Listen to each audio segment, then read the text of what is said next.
നമ്മൾ കഴിഞ്ഞ ക്ലാസ്സിൽ പേജ് നമ്പർ 24 ക്വസ്റ്റ്യൻസ് ആയിരുന്നു നോക്കിക്കൊണ്ടിരുന്നത്. ഈ ക്ലാസ്സിൽ നമുക്ക് ബാക്കി ക്വസ്റ്റ്യൻസ് നോക്കാം. Second question, the bird problem in class 8 can be slightly changed as follows. അതായത് നമ്മൾ 8ാം ക്ലാസ്സിൽ ഒരു ബേർഡ് പ്രോബ്ലം പഠിച്ചിരുന്നു. ആ ക്വസ്റ്റ്യന് ചെറിയ മാറ്റം വരുത്തിയാണ് നമുക്കിപ്പോൾ പഠിക്കാനുള്ള ക്വസ്റ്റ്യൻ. ഓക്കെ, നമുക്ക് ആ ക്വസ്റ്റ്യൻ നോക്കാം. ക്വസ്റ്റ്യൻ ഇതാണ്, അതായത് വൺ ബേർഡ് സെഡ്, ഒരു പക്ഷി പറഞ്ഞു, we and we again together with half of us and half of that and one more is a natural number. Write all the possible number of birds starting from the least. For each of these write the sum told by the bird also. അതായത് നമ്മൾ ഒരു മരത്തിൽ കുറേ പക്ഷികളിരിപ്പുണ്ട്. നമ്മൾ അതിൽ ചെന്ന് ഒരു പക്ഷിയോട് ചോദിച്ചു, നിങ്ങൾ എത്ര പേരുണ്ടെന്ന്. അപ്പോൾ പക്ഷി പറയുവാണ്, വി ആൻഡ് വി അഗെയിൻ, ഞങ്ങളും ഞങ്ങളും. വി ആൻഡ് വി അഗെയിൻ എന്ന് പറഞ്ഞാൽ എന്താ? വി എന്ന് പറഞ്ഞാൽ ഞങ്ങൾ അല്ലേ, ആൻഡ് വി അഗെയിൻ എന്ന് പറഞ്ഞാൽ ഞങ്ങളും ഞങ്ങളും. Together with half of us, together എന്ന് പറഞ്ഞാൽ അതിൻ്റെ കൂടെ, ഞങ്ങളും ഞങ്ങളുടെ കൂടെ പിന്നെ എന്താ ഉള്ളത്?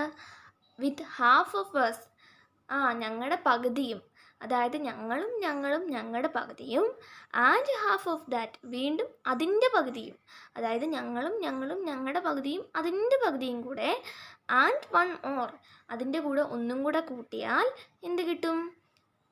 Is A natural number. Bird അങ്ങനെയാണ് പറഞ്ഞത്. അതായത് ഞങ്ങളും ഞങ്ങളും ഞങ്ങളുടെ പകുതിയും വീണ്ടും അതിൻ്റെ പകുതിയും ഒന്നും കൂടെ കൂട്ടിയാൽ എന്ത് കിട്ടുന്നതാണ് ബേർഡ് പറഞ്ഞത്? Is equal to a natural number. അങ്ങനെയാണ് നമ്മൾ ബേർഡിനോട് അവരെത്ര പേരുണ്ടെന്ന് ചോദിച്ചപ്പോൾ ബേർഡ് നമ്മളോട് ഇങ്ങനെ പറഞ്ഞു. ഓക്കെ, ഇനി write all the possible number of birds starting from the least. അതായത് ഇങ്ങനെ നാച്ചുറൽ നമ്പർ കിട്ടണം നമുക്ക്, അതെല്ലാം കൂടെ കൂട്ടുമ്പോൾ ഒരു നാച്ചുറൽ നമ്പർ കിട്ടും എന്നാണ് ബേർഡ് പറഞ്ഞത്. ഓക്കെ, അങ്ങനെയെങ്കിൽ ആ ബേർഡിൻ്റെ ഞങ്ങളുടെ എണ്ണം എത്രയൊക്കെ ആകാം, ഏതൊക്കെ സംഖ്യകളാകാം, അത് കണ്ടുപിടിക്കാനാണ് ചോദിച്ചിരിക്കുന്നത്. ഓക്കെ, ഇനി for each of these write the sum told by the bird also. അതായത് നമ്മൾ ആദ്യം ഞങ്ങൾ വി എന്ന് പറഞ്ഞ സംഖ്യ ഏതൊക്കെയാവാമെന്ന് കണ്ടുപിടിക്കണം. കണ്ടുപിടിച്ച് കഴിഞ്ഞ് നമ്മൾ വി ഇട്ട് കഴിഞ്ഞ് നമുക്ക് ഒരു സം കിട്ടുമല്ലോ. ബേർഡ് ഞങ്ങളും ഞങ്ങളും ഞങ്ങളുടെ പകുതി എന്നൊക്കെ പറഞ്ഞല്ലോ. അപ്പോൾ അതിനെല്ലാം സംഖ്യയിലിട്ട് കൊടുക്കുമ്പോൾ നമുക്ക് അതിനൊരു സമ്മും കിട്ടുമല്ലോ, ബേർഡ്സ് എത്ര എണ്ണം ഉണ്ടെന്ന്. ആ സമ്മിൻ്റെ സീക്വൻസും കണ്ടുപിടിക്കണം. ബേർഡ് പറഞ്ഞ് ഞങ്ങൾ സംഖ്യയും കണ്ടുപിടിക്കണം, ബേർഡ് പറഞ്ഞ സമ്മിൻ്റെ സംഖ്യയും കണ്ടുപിടിക്കണം. എന്നിട്ട് അതെല്ലാം ഒരു സീക്വൻസ് ആക്കി എഴുതിയിട്ട് അതിൻ്റെ ഓൾജിബ്രായിക് എക്സ്പ്രഷൻ കൂടെ കണ്ടുപിടിക്കാൻ പറഞ്ഞിട്ടുണ്ട്. ഓക്കെ, അപ്പോൾ നമുക്ക് ക്വസ്റ്റ്യൻ ചെയ്യാം. അതിന് മുമ്പ് നമുക്കിതൊന്ന് എളുപ്പത്തിൽ മനസ്സിലാക്കാൻ വേണ്ടി നമുക്കിതൊരു സംഖ്യ ഇട്ട് നോക്കാം. ഓക്കെ, സംഖ്യ എന്ന് പറഞ്ഞാൽ ഇപ്പം ബേർഡ് എന്താണ് ഉദ്ദേശിച്ചതെന്ന് നിങ്ങൾക്കൊന്ന് പെട്ടെന്ന് മനസ്സിലാക്കി തരാൻ വേണ്ടിയാണ് ഞാനിപ്പോൾ ഒരു സംഖ്യ ഇട്ട് കാണിക്കുന്നത്. ഓക്കെ, അതായത് ഇപ്പം നമ്മൾ ബേർഡ് ഞങ്ങളും ഞങ്ങളും അങ്ങനെ പറഞ്ഞില്ലേ, നമുക്ക് ഞങ്ങൾ 8 എടുക്കാം. ഓക്കെ, ഞങ്ങൾ എന്നുള്ളത് നമുക്ക് 8 എടുക്കാം.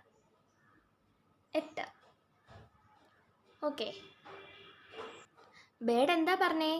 വി ആൻഡ് വി അഗെയിൻ, അതായത് ഞങ്ങളും ഞങ്ങളും. അപ്പം 8 ഞങ്ങൾ. 8 എത്ര, അതായത് ഇപ്പോൾ ബേർഡ്സിൻ്റെ എണ്ണം 8 വെച്ചോ, അത് ബേർഡ് പറയുന്നത് ഞങ്ങൾ 8 പേരുണ്ടെന്നാണെങ്കിൽ അതിൻ്റെ കൂടെ ബേർഡ് ആദ്യം പറഞ്ഞ 8ൻ്റെ കൂടെ നമ്മൾ എന്ത് ചെയ്യണം? വീണ്ടും ഒരു 8 കൂട്ടണം. ഓക്കെ, പിന്നെ എന്താ ബേർഡ് പറഞ്ഞേ? ഇപ്പം ഞങ്ങളും ഞങ്ങളും ആയി. ഇനി ബാക്കി നമ്മൾ നോക്കണം.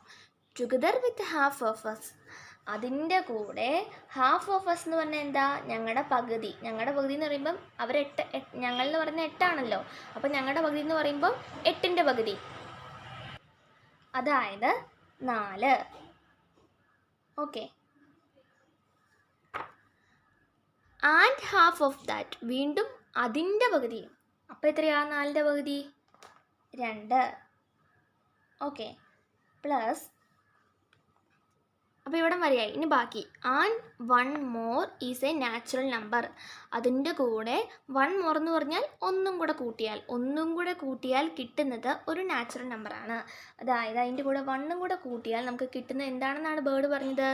ഒരു നാച്ചുറൽ നമ്പറാണ്. നമുക്കിതെല്ലാം കൂടെ കൂട്ടുമ്പോൾ കിട്ടുന്നത് ഒരു നാച്ചുറൽ നമ്പർ ആണെന്നാണ് ബേർഡ് പറഞ്ഞത്. ഓക്കെ, അപ്പോൾ നമുക്ക് ഇനി ഇത് നമുക്ക് സംഖ്യകളിട്ട് കണ്ടുപിടിക്കാം. സംഖ്യകളല്ല, ജനറലായിട്ട് ഇപ്പം നമുക്കിപ്പം 8ആണെന്ന് നമുക്കറിയത്തില്ലല്ലോ, അത് ഏത് സംഖ്യയും ആകാം. അപ്പോൾ നമുക്കതിനെ ജനറലായിട്ട് ആ ബേർഡ്സിൻ്റെ എണ്ണം എത്രയൊക്കെ വരാമെന്ന് കണ്ടുപിടിക്കാൻ നമുക്ക് ജനറലായിട്ട് ഒരു ഇക്വേഷൻ ആദ്യം ഫോം ചെയ്യാം. ഓക്കെ, അപ്പോൾ ഇവിടെ നമ്മൾ നോക്കിയാൽ നമുക്ക് ആ ബേർഡ് പറഞ്ഞ ആ ഞങ്ങൾ എന്ന് പറയുന്ന ആ സംഖ്യ എത്രയാണെന്ന് നമുക്കറിയത്തില്ല, നമ്മളത് കണ്ടുപിടിക്കണം. ഓക്കെ, നമുക്കത് അറിയത്തില്ല അല്ലേ? അപ്പം നമ്മൾ എന്ത് ചെയ്യും? നമ്മൾ സാധാരണ മാത്സിൽ നമ്മൾ അറിയത്തില്ലാത്തതിനെ നമ്മൾ എക്സ് എന്നാണ് ഡിനോട്ട് ചെയ്യുന്നത് അല്ലേ? അപ്പോൾ ഇവിടെ നമുക്ക് ആ ബേർഡ് പറഞ്ഞ് ഞങ്ങൾ എന്ന് പറയുന്ന ആ സംഖ്യ എത്രയാണെന്ന് അറിയത്തില്ല, അതുകൊണ്ട് നമ്മൾ ആ ഞങ്ങളിനെ എക്സ് എന്നെടുത്തു. ഓക്കെ, അപ്പോൾ ബേർഡ് പറഞ്ഞ ആ വി എന്ന് പറയുന്നതിനെ നമ്മൾ എക്സ് എന്നെടുത്തു. എക്സ്. അപ്പം എക്സ് പ്ലസ് ബേർഡ് എന്താണ് പറഞ്ഞേ? And we again. We again എന്ന് പറയുമ്പം വീണ്ടും x. Okay, x plus x plus and half of that. അതായത് ഈ എക്സിൻ്റെ പകുതി എത്രയാ? X by 2 and half of that. വീണ്ടും പറയുവാണ് അതിൻ്റെ പകുതി എന്നും കൂടെ. അപ്പം എക്സ് ബൈ 2ൻ്റെ പകുതി എടുക്കണം. എക്സ് ബൈ 2ൻ്റെ പകുതി എത്രയാ? എക്സ് ബൈ 2ൻ്റെ പകുതിയാണ് എക്സ് ബൈ 4. അപ്പോൾ ചിലപ്പം ചിലർക്ക് ഡൗട്ട് വന്ന് കാണും, എങ്ങനെയാണ് എക്സ് ബൈ 2ൻ്റെ പകുതി എക്സ് ബൈ 4 ആയെന്ന്. അത് ഞാനൊരു ഉദാഹരണം പറഞ്ഞുതരാം. അതായത് ഇപ്പം ഞാനിവിടെ നിങ്ങളിതൊരു കേക്കാണ് സങ്കല്പിക്കുക, ഒരു കേക്ക്. ഓക്കെ, അപ്പം ഒരു കേക്ക് ഇതിപ്പോൾ എത്രയാ? ഇത് നമുക്ക് എത്ര കേക്ക് ഉണ്ട്? ഞാൻ നമുക്ക് ഒന്നെന്ന് പറയാം അല്ലേ? 1. ഓക്കെ, ഞാനിതിനെ ഇനി ഈക്വലായിട്ട് ഒന്ന് 2 ഭാഗമായിട്ട് ഡിവൈഡ് ചെയ്യാൻ പോവാണ്. ഓക്കെ, ഇപ്പം അത് എത്രയായി? 1/2 ആയി അല്ലേ? അത് നമ്മളിപ്പോൾ നോക്കേണ്ടത് ഇതിൽ ഒരു ഭാഗത്തെ നമ്മൾ എപ്പോഴും കൺസിഡർ ചെയ്യണം. ഓക്കെ, അപ്പം ഈ ഒന്നിനെ നമ്മൾ 2 ഭാഗമായിട്ട് ഡിവൈഡ് ചെയ്തു. അപ്പം എനിക്കൊരു പാർട്ട് കിട്ടി. അതിപ്പം ഈ ഒരു പാർട്ട് എന്ന് പറഞ്ഞാൽ എന്താ? 2 എണ്ണം ഉള്ളതിൽ ഒരു ഭാഗമല്ലേ? അതാണ് ഞാൻ എഴുതിയത്. 2 ഭാഗം ഉണ്ട്, അതിൽ ഒരു ഭാഗമാണ് ഇത്. അപ്പം നമുക്ക് ആ 2 ഭാഗം ഉള്ളതിൽ ഒരു ഭാഗമാണിതെന്ന് പറയുമ്പോൾ നമുക്ക് 1/2 എന്ന് എഴുതാം. ഓക്കെ, ഇനി ഞാൻ വീണ്ടും ഇതിനെ ഡിവൈഡ് ചെയ്തു. ഓക്കെ, അപ്പോൾ എനിക്ക് ഒരു ഭാഗം കിട്ടി. അപ്പോൾ നമുക്കതിനെ എങ്ങനെ പറയാൻ സാധിക്കും? 4 എണ്ണം ഉണ്ട്, അതിലൊരു ഭാഗം അല്ലേ? 4 പാർട്ടുണ്ട്, അതിലൊരു ഭാഗം. അപ്പം നമുക്കിതിന് എന്താ മനസ്സിലായത്? ആദ്യം നമ്മൾ 1ൻ്റെ പകുതി എടുത്തു. 1ൻ്റെ പകുതി എടുത്തപ്പോഴാണ് നമുക്ക് എന്ത് കിട്ടിയത്? 1/2 കിട്ടിയത്. വീണ്ടും 1/2 ആയിരുന്നല്ലോ. ഇതെന്ന് പറഞ്ഞാൽ 1/2 ആയിരുന്നല്ലോ. ഇതിൽ ഓരോ ഭാഗവും 1/2 ആയിരുന്നല്ലോ. നമ്മൾ അതിനെ വീണ്ടും ഈക്വലായിട്ട് ഡിവൈഡ് ചെയ്തു. വീണ്ടും പറഞ്ഞാൽ പകുതി, 1/2ൻ്റെ പകുതി എടുത്തു. 1/2ൻ്റെ പകുതി എടുത്തപ്പോഴാണ് നമുക്ക് 1/4 കിട്ടിയത്. അതുപോലെ തന്നെയാണ് ഇവിടെയും. അപ്പം 1ൻ്റെ പകുതിയാണ് 1/2, 1/2ൻ്റെ പകുതിയാണ് 1/4. ഇവിടെ നമ്മൾ 1 മാറ്റി എക്സ് ആക്കിയെന്നേ ഉള്ളൂ. അപ്പം എക്സിൻ്റെ പകുതിയാണ് x/2, x/2ൻ്റെ പകുതിയാണ് x/4. ഓക്കെ, അത് മനസ്സിലാവാത്തവർക്ക് വേണ്ടി ഒന്ന് പറഞ്ഞതേ ഉള്ളൂ. ഓക്കെ, ഇപ്പോൾ നിങ്ങൾക്ക് ക്ലിയർ ആണെന്ന് ഞാൻ വിശ്വസിക്കുന്നു. ഇനിയിപ്പോൾ നമ്മളോട് ചോദിക്കുവാണ് 1ൻ്റെ പകുതിയാണ് 1/2, 1/2ൻ്റെ പകുതിയാണ് 1/4, 1/4ൻ്റെ പകുതി എത്രയാ? 1/4ൻ്റെ പകുതിയാണ് 1/8, 1/8ൻ്റെ പകുതിയാണ് 1/16. ഓക്കെ, അത്രേ ഉള്ളൂ. പക്ഷെ നമ്മളുടെ ബേർഡ് ഇപ്പം ഇത്ര പറഞ്ഞിട്ടുള്ളൂ. ആദ്യം ബേർഡ് പറഞ്ഞു ഞങ്ങളെന്ന്, വീണ്ടും പറഞ്ഞു ഞങ്ങളെന്നും. അപ്പം ഞങ്ങളും അതാണ് എക്സ് പ്ലസ് എക്സ്.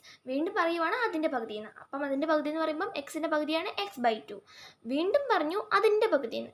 അപ്പോൾ x/2ൻ്റെ പകുതിയാണ് x/4. ഓക്കെ, ഇനി ബേർഡ് എന്താണ് പറഞ്ഞത്? ഇനി പറഞ്ഞു ഇത്ര നമ്മൾ ചെയ്തു. ഇനി പറയുവാണ് ആൻഡ് 1 more, അതായത് അതിൻ്റെ കൂടെ ഒന്നും കൂടെ എന്ന് പറഞ്ഞാൽ ഇതിൻ്റെ കൂടെ 1 ആഡ് ചെയ്യുക. Okay, is A natural number. അപ്പം നമുക്ക് കിട്ടുന്നത് എന്താണ്? കിട്ടുന്നത് ഒരു നാച്ചുറൽ നമ്പറാണ് എന്നാണ് ബേർഡ് പറഞ്ഞത്. ഓക്കെ, അപ്പോൾ നമ്മളിനി എന്താണ് ചെയ്യേണ്ടത്? നമ്മൾ ചെയ്യേണ്ടത് ഇവിടെ എക്സിന് ഏതൊക്കെ സംഖ്യകൾ വരാൻ ചാൻസ് ഉണ്ട്, ഏതൊക്കെ സംഖ്യകൾ നമ്മൾ എക്സിന് ഏതൊക്കെ സംഖ്യകൾ കൊടുത്താൽ നമുക്കൊരു നാച്ചുറൽ നമ്പർ കിട്ടും എന്ന് നമ്മൾ കണ്ടുപിടിക്കണം. ഓക്കെ, അപ്പം നമുക്ക് ആദ്യം അതിന് വേണ്ടി നമുക്കിതൊന്ന് ഈ ഒരു വലിയൊരു ഇക്വേഷൻ നമുക്കൊരു ചെറുതാക്കി എഴുതാം, സിംപ്ലിഫിക്കേഷൻ ചെയ്യാം. ഓക്കെ, ഇത് ചെറുതാക്കുമ്പോൾ നമുക്കിതിനെ എങ്ങനെ എഴുതാൻ സാധിക്കും? ഇവിടെ എക്സ് പ്ലസ് എക്സ് എന്ന് പറഞ്ഞാൽ എത്രയാ? എക്സ് പ്ലസ് എക്സ് എന്ന് പറഞ്ഞാൽ 2x. ഓക്കെ, ഇനി നമുക്കിത് ആഡ് ചെയ്യണം. ഈ x/2ഉം x/4ഉം ആഡ് ചെയ്യണം. ആഡ് ചെയ്യുമ്പം ഇവിടെ ഡിനോമിനേറ്റേഴ്സ് ആയതുകൊണ്ട് നമ്മളിവിടെ എന്ത് ചെയ്യുന്നു? ക്രോസ് മൾട്ടിപ്ലൈ ചെയ്യുന്നു. അതായത് 4നെ എക്സ് കൊണ്ട് മൾട്ടിപ്ലൈ ചെയ്യുക, 2നെ എക്സ് കൊണ്ട് മൾട്ടിപ്ലൈ ചെയ്യുക, അതിനുശേഷം ഡിനോമിനേറ്റേഴ്സ് തമ്മിൽ മൾട്ടിപ്ലൈ ചെയ്യുക. അങ്ങനെയാണല്ലോ ക്രോസ് മൾട്ടിപ്ലൈ ചെയ്യുന്നത്. ഓക്കെ, അപ്പോൾ നമ്മൾ ആദ്യം എന്ത് ചെയ്യണം? 4 ഇൻറ്റു എക്സ്, അതായത് 4x പ്ലസ് 2 ഇൻറ്റു എക്സ്, എത്രയാ? 2x divided by 4 into 2, that is equal to 8. Okay, അപ്പോൾ ക്രോസ് മൾട്ടിപ്ലൈ ചെയ്യുമ്പോൾ നമ്മൾ ഇങ്ങനെയാണ് ചെയ്യേണ്ടത്. അതായത് ഇവിടെ 4നെ എക്സ് കൊണ്ട് മൾട്ടിപ്ലൈ ചെയ്യുക, 2നെ എക്സ് കൊണ്ട് മൾട്ടിപ്ലൈ ചെയ്യുക, എന്നിട്ട് ഡിനോമിനേറ്റേഴ്സ് തമ്മിൽ മൾട്ടിപ്ലൈ ചെയ്യുക. ഇങ്ങനെയാണ് ക്രോസ് മൾട്ടിപ്ലൈ ചെയ്യുന്നത്. അതിനിപ്പോൾ പൊതുവായിട്ട് പറയുവാണെങ്കിൽ a by b plus c by d എങ്ങനെ ചെയ്യും? ആദ്യം ഡി ഇൻറ്റു എ ചെയ്യണം, അതായത് d a plus b into c, b c divided by b into d. Okay, ആദ്യം ഒരു ഡിനോമിനേറ്ററും ന്യൂമറേറ്ററും തമ്മിൽ മൾട്ടിപ്ലൈ ചെയ്യണം, പിന്നെ അടുത്ത ഡിനോമിനേറ്ററും ന്യൂമറേറ്ററും തമ്മിൽ മൾട്ടിപ്ലൈ ചെയ്യണം, എന്നിട്ട് രണ്ട് ഡിനോമിനേറ്റേഴ്സ് തമ്മിൽ മൾട്ടിപ്ലൈ ചെയ്യുന്ന ആൻസറിനെ അതുകൊണ്ട് ഡിവൈഡ് ചെയ്യുക. ഇങ്ങനെയാണ് ക്രോസ് മൾട്ടിപ്ലൈ ചെയ്യുന്നത്. ഓക്കെ, അപ്പം 4x plus 2x by 8 plus 1 plus 1 that is equal to 2x plus 2x plus 4x plus 2xനെ എങ്ങനെ എഴുതാം? 4x പ്ലസ് 2x എന്ന് പറഞ്ഞാൽ 6x അല്ലേ? 4ഉം 2ഉം കൂടെ ആഡ് ചെയ്താൽ മതി, അതായത് 6x ബൈ 8 പ്ലസ് 1. ഓക്കെ, ഇവിടെ നമുക്ക് 6ഉം 8ഉം ക്യാൻസൽ ആക്കാം. 6നെ 2 കൊണ്ട് ഡിവൈഡ് ചെയ്യുമ്പോൾ 3 കിട്ടും, 8നെ 2 കൊണ്ട് ഡിവൈഡ് ചെയ്യുമ്പോൾ 4 കിട്ടും. ഓക്കെ, അതായത് എങ്ങനെ എഴുതാം? 2x പ്ലസ് 3x ബൈ 4 അല്ലേ? പ്ലസ് 1. ഇവിടെ നമുക്ക് 2xനെ 2x ബൈ 1 എന്ന് എഴുതാൻ സാധിക്കത്തില്ലേ? 2x ബൈ 1 എന്ന് പറഞ്ഞാലും 2x എന്ന് പറഞ്ഞാലും സെയിം തന്നെയാണ്. അതുകൊണ്ട് നമുക്ക് 2x ബൈ 1 എന്ന് എഴുതാം. ഓക്കെ, ഇവിടെ നമ്മളിതിനെ ആഡ് ചെയ്യണം. അപ്പോൾ നമ്മൾ വീണ്ടും എന്ത് ചെയ്യണം? ക്രോസ് മൾട്ടിപ്ലൈ ചെയ്യണം. അതായത് 4 ഇൻറ്റു 2x, 4 ഇൻറ്റു 2x എത്രയാ? 8x, 8x plus 1 into 3x, എത്രയാ? 1 ഇൻറ്റു 3x എന്ന് പറഞ്ഞാൽ 3x തന്നെ, divided by 1 into 4 that is equal to 4 plus ഈ 1 പ്ലസ് 1. ഓക്കെ, ഇനി 8x പ്ലസ് 3x എന്ന് പറഞ്ഞാൽ എത്രയാ? 8x പ്ലസ് 3x എന്ന് പറഞ്ഞാൽ 11x അല്ലേ? Divided by 4 plus 1. 1നെ നമുക്ക് എങ്ങനെ എഴുതാൻ സാധിക്കും? 1നെ നമുക്ക് 1 ബൈ 1 എന്ന് എഴുതാം അല്ലേ? വീണ്ടും ഇത് ആഡ് ചെയ്യണം, അതിന് നമ്മൾ വീണ്ടും ക്രോസ് മൾട്ടിപ്ലൈ ചെയ്യണം. ഓക്കെ, അപ്പോൾ നമ്മൾ ആദ്യം എന്ത് ചെയ്യണം? 1 ഇൻറ്റു 11x ചെയ്യണം. 1 ഇൻറ്റു 11x എന്ന് പറഞ്ഞാൽ 11x തന്നെ, പ്ലസ് 4 ഇൻറ്റു 1, എത്രയാ? 4 into 1 4 divided by 1 into 4 that is equal to 4. അപ്പോൾ നമുക്ക് ടോട്ടൽ കിട്ടിയ ഇത് സിംപ്ലിഫിക്കേഷൻ ചെയ്തപ്പോൾ കിട്ടിയ ആൻസറാണ് 11x പ്ലസ് 4 ബൈ 4. ഓക്കെ, അപ്പം ഇവിടെ നമ്മളിവിടെ ക്രോസ് മൾട്ടിപ്ലൈ ചെയ്താണ് എല്ലാ അഡീഷനും ചെയ്തത്. അപ്പോൾ ക്രോസ് മൾട്ടിപ്ലൈ ചെയ്യാൻ എല്ലാവർക്കും അറിയാലോ. ക്രോസ് മൾട്ടിപ്ലൈ ചെയ്യാൻ നമ്മൾ എന്ത് ചെയ്യണം? ആദ്യം ഒരു ഡിനോമിനേറ്ററും ഒരു ന്യൂമറേറ്ററും തമ്മിൽ മൾട്ടിപ്ലൈ ചെയ്യുക, അതിനുശേഷം വേറൊരു ന്യൂമറേറ്ററും തമ്മിൽ മൾട്ടിപ്ലൈ ചെയ്യുക, അതിനെ ഡിനോമിനേറ്റർ തമ്മിൽ മൾട്ടിപ്ലൈ ചെയ്ത് കിട്ടുന്ന ആൻസറും കൂടെ ഡിവൈഡ് ചെയ്യുക. ഓക്കെ, അപ്പോൾ ഇവിടെ നമുക്ക് കിട്ടിയ ആൻസറാണ് 11x by 4, 11x plus 4 by 4. അപ്പം ഇതാണ് നമുക്ക് ടോട്ടൽ കിട്ടിയ ആൻസർ. ഇനി നമുക്ക് ഇത് ഉപയോഗിച്ചുകൊണ്ട് ബേർഡ്സിൻ്റെ നമ്പറും പിന്നെ അതിൻ്റെ സമ്മിൻ്റെ നമ്പറും കണ്ടുപിടിക്കാം. നമുക്ക് കിട്ടിയ ആൻസർ എത്രയാ? 11x plus 4 by 4.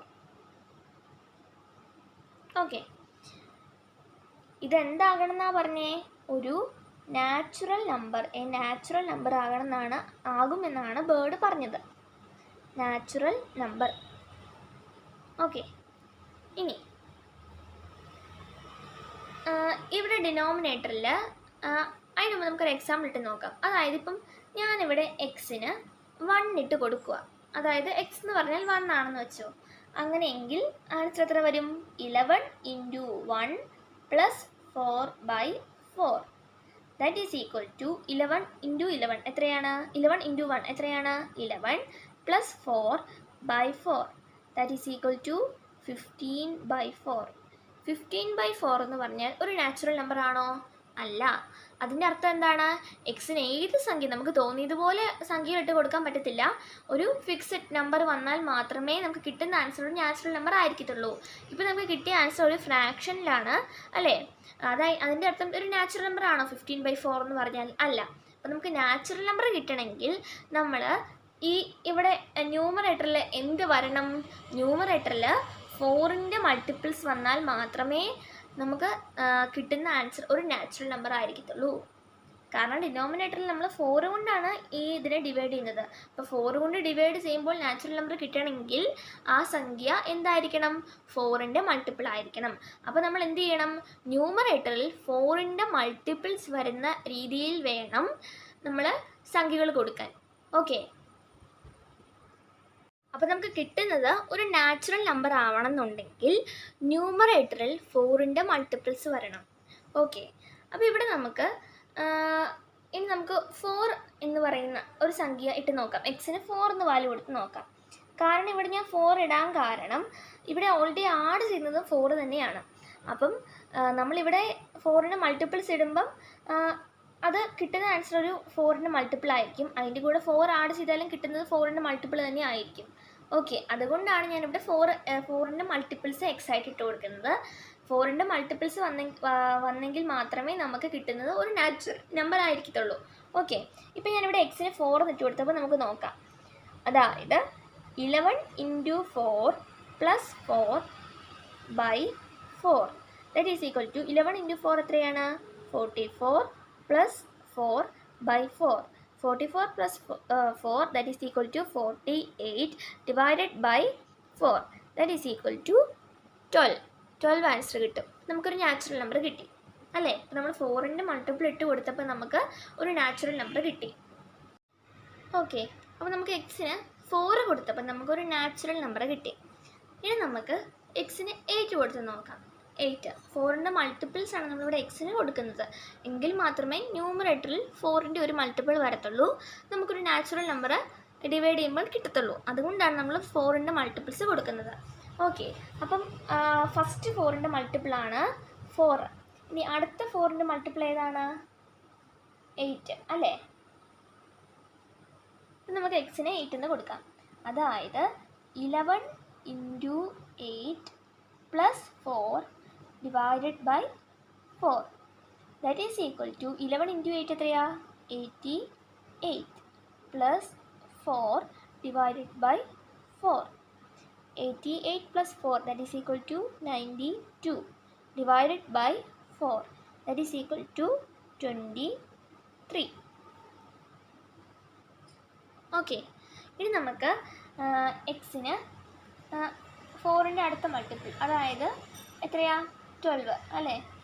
4 × 1 4, 4 × 2 8, 4 × 3 12. 12 ഇട്ട് നോക്കാം. അതായത് 11 × 12 + 4 / 4 that is equal to 11 × 12 that is equal to എത്രയാണ്? 11 × 12 is equal to 132. 132 + 4 divided by 4 that is equal to 136 divided by 4. 136 by 4 is equal to 34. Okay. അപ്പോൾ നമുക്കൊരു കാര്യം മനസ്സിലായി. എക്സിന് നമ്മൾ 4ൻ്റെ മൾട്ടിപ്പിൾസ് കൊടുത്തപ്പോൾ നമുക്കൊരു നാച്ചുറൽ നമ്പർ കിട്ടി അല്ലേ? എക്സിന് 4ൻ്റെ മൾട്ടിപ്പിൾസ് കൊടുത്തപ്പോൾ മാത്രമേ നമുക്ക് എന്ത് കിട്ടിയുള്ളൂ? നാച്ചുറൽ നമ്പർ കിട്ടിയുള്ളൂ. നമ്മൾ എക്സിന് 1 കൊടുത്തപ്പോഴൊന്നും നമുക്കൊരു നാച്ചുറൽ നമ്പറായിട്ട് ആൻസർ കിട്ടിയില്ല. അപ്പം നമുക്ക് എന്ത് മനസ്സിലായി? എക്സിന് 4ൻ്റെ മൾട്ടിപ്പിൾസ് കൊടുത്താൽ മാത്രമേ നമുക്ക് ഒരു നാച്ചുറൽ നമ്പർ ആൻസർ കിട്ടത്തുള്ളൂ. നമ്മളോട് ചോദിച്ചിരുന്നത് എന്തായിരുന്നു? ചോദിച്ചിരുന്നത് എക്സിന് കൊടുക്കാൻ പറ്റുന്ന നമ്പേഴ്സ് ഒരു സീക്വൻസ് ആക്കി എഴുതണം, അതോടൊപ്പം നമുക്ക് കിട്ടുന്ന സമ്മും ഒരു സീക്വൻസ് ആക്കി എഴുതുക. ഓക്കെ. അപ്പം നമുക്ക് എക്സിന് കിട്ടിയ നമ്പേഴ്സ് എന്തൊക്കെയാണ്? എക്സിന് കിട്ടിയ നമ്പേഴ്സാണ് 4, 8, 12 എക്സെട്ര. ഓക്കെ. ഇനി നമുക്ക് സം കിട്ടിയ നമ്പേഴ്സ് എന്തൊക്കെയാണ്? 12, 23, 34.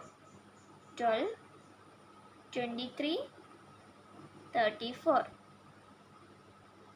നമുക്ക് രണ്ട് സീക്വൻസ് കിട്ടി. ഇനി നമുക്കിത് അരിത്തമാറ്റിക് സീക്വൻസ് ആണോ എന്ന് ചെക്ക് ചെയ്യാം. അരിത്തമാറ്റിക് സീക്വൻസ് ആണെങ്കിൽ ഒരു കോമൺ ഡിഫറൻസ് വേണം. ഇതിന് കോമൺ ഡിഫറൻസ് ഉണ്ടോ എന്ന് നോക്കാം. അതായത് 8 - 4 എത്രയാണ്? 4 ആണ്. 12 - 8 എത്ര തന്നെയാണ്? 4 ആണ്. അതിൻ്റെ അർത്ഥം ഇവിടെ ഒരു കോമൺ ഡിഫറൻസ് ഉണ്ട്. അതുകൊണ്ട് നമുക്ക് കിട്ടിയ ഫസ്റ്റ് സീക്വൻസ് ഒരു അരിത്തമാറ്റിക് സീക്വൻസ് ആണ്. ഓക്കെ, ഇനി നമുക്ക് അടുത്തത് ഒരു അരിത്തമാറ്റിക് സീക്വൻസ് ആണോ എന്ന് നോക്കാം.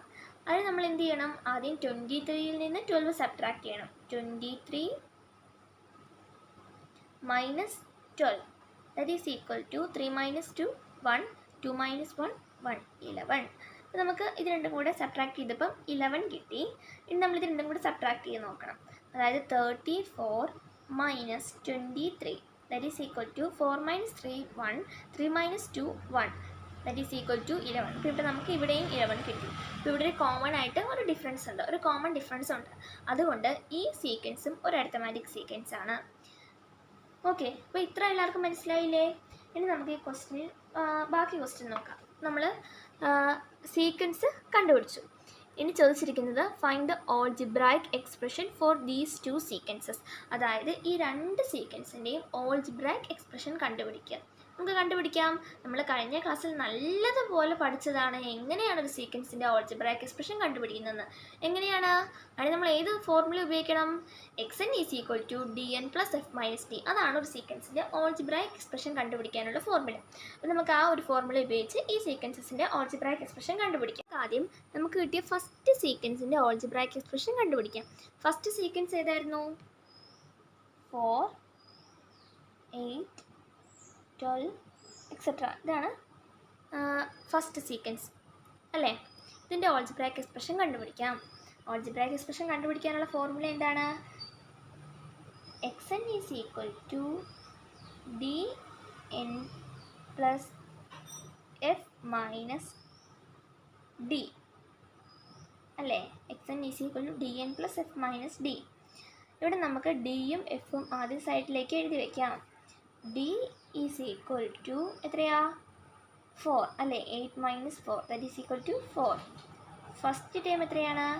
4. ഫസ്റ്റ് ടേം ഒന്നാം പദം 4 ആണ്. അപ്പം ഇങ്ങനെ എഴുതി വെക്കുന്നത് എന്താണെന്ന് വെച്ചാൽ, നമ്മളിപ്പം എക്സാം ഒക്കെ എഴുതുമ്പോൾ നമ്മൾ ഇങ്ങനെ എഴുതി വെക്കുന്നത് ചുമ്മാ ചെയ്യുകയെന്നുണ്ടെങ്കിൽ നമുക്ക് ചിലപ്പോൾ ആൻസർ തെറ്റിപ്പോകാൻ അവിടെ ഒരു ചാൻസ് ഉണ്ട് നമ്മൾ സ്പീഡിൽ എഴുതുമ്പം. അപ്പം ഇങ്ങനെ നമ്മൾ ആദ്യമേ നമ്മൾ നോക്കി എഴുതി വെക്കുകയെന്നുണ്ടെങ്കിൽ നമുക്ക് ഇക്വേഷനിൽ ഡയറക്റ്റ് എടുത്ത് അപ്ലൈ ചെയ്താൽ മതി. നമുക്കവിടെ തെറ്റിപ്പോകാനുള്ള ഒരു ചാൻസ് അവിടെ കുറയും. അതുകൊണ്ടാണ് നമ്മൾ ഫസ്റ്റ് ഇങ്ങനെ എഴുതി വെക്കുന്നത്. ഓക്കെ, ഇനി ഡി എത്രയാണ്? 4 അല്ലേ? നമുക്കിവിടെ ഡിക്ക് 4 എന്ന് വാല്യൂ കൊടുക്കാം. 4 n പ്ലസ് ഫസ്റ്റ് ടൈം എത്രയാണ്?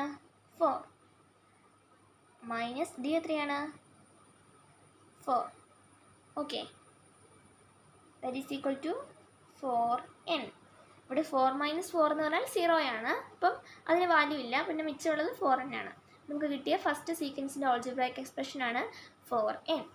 അപ്പോൾ നമുക്ക് ഫസ്റ്റ് സീക്വൻസിൻ്റെ ഓൾജിബ്രായിക് എക്സ്പ്രഷൻ കിട്ടി. ഇനി നമുക്ക് സെക്കൻഡ് സീക്വൻസിൻ്റെ ഓൾജിബ്രായിക് എക്സ്പ്രഷൻ കണ്ടുപിടിക്കാം. സെക്കൻഡ് സീക്വൻസ് ഏതായിരുന്നു? 12 23 34. ഇതാണ് സെക്കൻഡ് സീക്വൻസ്. ആദ്യം ഇതിൻ്റെ കോമൺ ഡിഫറൻസും ഫസ്റ്റ് ടൈമും എഴുതാം. കോമൺ ഡിഫറൻസ് എത്രയാണ്? കോമൺ ഡിഫറൻസ് കണ്ടുപിടിക്കാൻ 23ൽ നിന്ന് 12 സബ്ട്രാക്ട് ചെയ്യുക. That is equal to 11. Okay, first time എത്രയാണ്? ഫസ്റ്റ് ടൈം എന്ന് പറഞ്ഞാൽ 12 അല്ലേ? ഇനി നമുക്ക് ഓൾജിബ്രായിക് എക്സ്പ്രഷൻ കണ്ടുപിടിക്കാം. xn = dn + f - d, that is equal to d എത്രയാണ്? 11. 11n plus first time that is equal to 12. 12 minus d that is equal to 11. Okay, 11n plus 12 minus 11 എത്രയാണ്? 1. അതായത് 11n + 1. അതാണ് ഈ സീക്വൻസിൻ്റെ ഓൾജിബ്രായിക് എക്സ്പ്രഷൻ. അപ്പോൾ നമുക്ക് രണ്ട് സീക്വൻസിൻ്റെ algebraic എക്സ്പ്രഷനും കിട്ടി. Okay, അപ്പം ഈ ഒരു ക്വസ്റ്റ്യൻ നിങ്ങൾക്ക് നല്ല വ്യക്തമായി മനസ്സിലായി എന്ന് ഞാൻ വിശ്വസിക്കുന്നു. ഇനി എന്തെങ്കിലും ഡൗട്ട് ഉണ്ടെങ്കിൽ കമൻറ്റ് ബോക്സിൽ ചോദിച്ചാൽ മതി. ഓക്കെ, അപ്പോൾ നിങ്ങൾക്ക് ഈ ക്ലാസ് ഇഷ്ടമായെങ്കിൽ നിങ്ങൾ ഈ വീഡിയോ ലൈക്ക് ചെയ്യുക, നിങ്ങളുടെ ഫ്രണ്ട്സിനൊക്കെ ഷെയർ ചെയ്യുക. കൂടാതെ എൻ്റെ ചാനൽ ഇതുവരെ സബ്സ്ക്രൈബ് ചെയ്തിട്ടില്ലാത്തവർ ഇപ്പോൾ തന്നെ ചാനൽ സബ്സ്ക്രൈബ് ചെയ്ത് തൊട്ടപ്പുറത്തുള്ള ബെല്ലൈക്കൺ പ്രസ് ചെയ്യുക. താങ്ക്